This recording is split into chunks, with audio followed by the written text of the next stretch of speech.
We dive right into our top story with protests erupting in Minnesota after 20-year-old Daunte Wright, a young black man, is fatally shot by a police officer, all during a routine traffic stop. Now, the scene of the crime, it is just 10 miles from where George Floyd was killed last May. Now, Daunte's heartbroken mom is speaking out.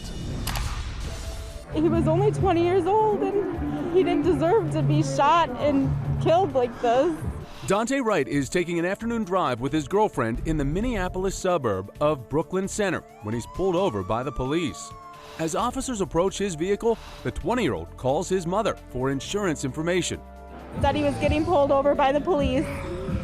And I said, well, why did you get pulled over? He said they pulled him over because he had air fresheners hanging from the rearview mirror. It's the last time she will ever hear his voice. One officer discovers there's a warrant out for Wright's arrest. Police attempt to take him into custody, but Wright gets back into his vehicle. He is fatally shot. Now, the BCPD says their officer meant to pull out a taser, not a gun. A minute later, I called and his girlfriend answered, which was the passenger in the car, and said that he'd been shot. Protests begin at the scene just hours after Wright is pronounced dead.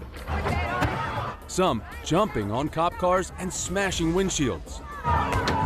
The police department has declared this assembly unlawful. As night falls, a second protest erupts outside the Brooklyn Center Police Department.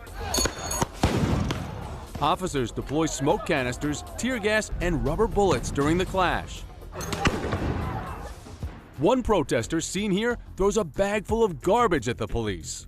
We saw rocks and other objects thrown at the police department. There were reports of shots fired in the area of the police department. There are multiple reports of looting as approximately 20 businesses are broken into. Hey, they're coming! The investigation into Daunte Wright's death, it's just beginning as the BCPD says his death appears to be the result of an, quote, accidental discharge by a female officer.